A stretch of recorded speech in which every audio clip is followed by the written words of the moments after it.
Hi friends, ఈరోజు యముడు నచికేతుడి మధ్య మాటలు ఉన్నాయి, అది చెప్పుకుందాం. మరి 3 వరాలు ఇస్తాడనమాట యముడు నచికేతునికి. 3 వరాలు కోరుకోమంటాడు. కోరుకున్నప్పుడు ఏమడుగుతున్నాడు ఇప్పుడు నచికేతుడు? నువ్వు ఇచ్చిన 3 వరాల్లో మొదటిది కోరుతున్నాను. ఈ మృత్యుముఖమైనటువంటి నీ దగ్గర నుండి విడిచిపెట్టబడి నేను వెళ్ళిన తర్వాత మా తండ్రి నాపై కోపం లేకుండా శాంత సంకల్పుడు కావాలి. ఆయనకి అసలే వాజశ్రవణుడు ఆడ తండ్రి మిక్కిలి కోపిస్తాడు అనమాట. అందుకనే మృత్యువుకి అప్పచెప్పాడు బిడ్డని. అందుకని నా తండ్రి నేను తిరిగి వెళ్ళినప్పుడు నా తండ్రి కోపం ఉండకూడదు, శాంత సంకల్పుడు కావాలని కోరుతున్నాడు. ఏం పర్వాలేదు నాయన నచికేత, నువ్వు చెప్పావు కదా, నేను నిన్ను పంపించిన తర్వాత నిన్ను చూసుకుని నీ తండ్రి హాయిగా ప్రశాంతంగా నిద్రపోతాడు. నీవు ఇక్కడ ఉన్నప్పుడు కూడా ఎలా ఉన్నాడో అన్న బెంగ ఏమీ లేకుండా చక్కగా ఆయన ఏం చేస్తాడో హాయిగా నిద్రపోతాడు అనమాట. ఆ వరం కూడా నీకు ఇస్తున్నాను. ఇది ఒకటే కాదు, నీ తండ్రి ప్రశాంతంగా నువ్వు ఎలాగో యమలోకానికి పంపించేసానో ఏమయ్యాడో అన్న బాధ లేకుండా ప్రశాంతంగా ఉండే వరం కూడా నీకు ఇస్తున్నాను. మరి ఈ మృత్యుముఖం నుండి విడిచిపెట్టబడిన వాడిగా నిన్ను చూసి సంతోషిస్తాడు. నువ్వు ఒకవేళ తిరిగి వెళ్ళాక ఈ మృత్యుముఖం నుండి తిరిగి వచ్చాడు నా కుమారుడని ఆయన చాలా నిన్ను చూసి సంతోషిస్తాడు. నా దగ్గర నుండి వెళ్ళిన వాడుగా అంటే ఆత్మసాధన ద్వారా మృత్యువును దాటిన వాడుగా అలా కూడా నీ తండ్రి నిన్ను చూసి సంతోషిస్తాడు.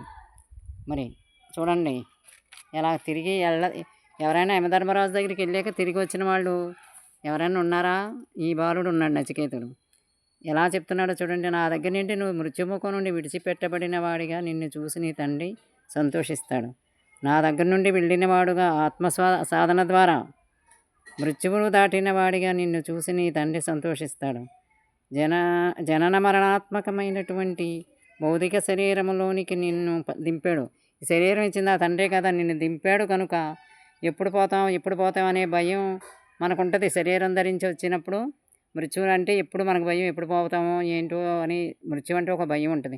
ఎప్పుడు పోతాం అనే భయం లేకుండా ఉండేటటువంటి స్థితిలో చక్కగా నీవు ఉంటావు. నీకు ఎప్పుడు భయం ఉండదు. తిరిగి వెళ్ళిపోయా కూడా నీకు ఆ భయమే ఉండదు. చక్కగా ఉంటావు. నీకు ఉపదేశం అయిన తర్వాత నేను మృత్యువుకి నేను ఎప్పుడోకప్పుడు దొరుకుతానన్న స్థితి లేకుండా ఉంటుంది నీకు. అలాంటి స్థితే లేదు నీకు. అలాంటి స్థితి వస్తుంది నీకు. ఆ భయంకరమైనటువంటి మృత్యుకు లొంగిపోతామేమో, మృత్యువు తీసిపోద్దేమన్న భయం లేకుండా ఉండే స్థితి నీకు వస్తుంది అన్నాడు యముడు. చూడండి మరి ఇది మొదటి వరం అనమాట. ఎలా కోరుకుంటున్నాడో, ఎలా అడిగాడు, ఇద్దరు ఎలా సంభాషణ ఎలా ఉంది. చిన్న బాలుడు యముడు మధ్య నీకు అన్ని వరం ఇచ్చానంటాడు. మొదటి వరం ఎలా జరిగింది. ఇంకా విశేషంగా చెప్పుకోవాలంటే చాలా ఉంటుంది. మనం ఇంత సమయమే మనకు ఉంది కాబట్టి ఇంతే నేను టూపీగా చెప్పాను. దానికే ఎంతో చక్కగా ఉంది అనిపించింది నాకు. వాళ్ళ తండ్రి కోపం ఉండకూడదు అంటున్నాడు. ఈ యముడేమో దానికే ఉంది, నేను కోపం లేకుండా చేస్తాను.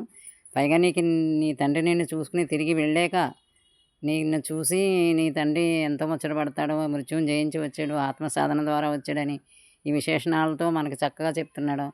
మళ్ళా అన్నీ ఇంకా అడుగుతాడు అనమాట. ఇందులో విశేషంగా ఉంటాయి. ఇది మొదటి వరం. తర్వాత మళ్ళీ రెండో వరం చెప్పుకుందాం.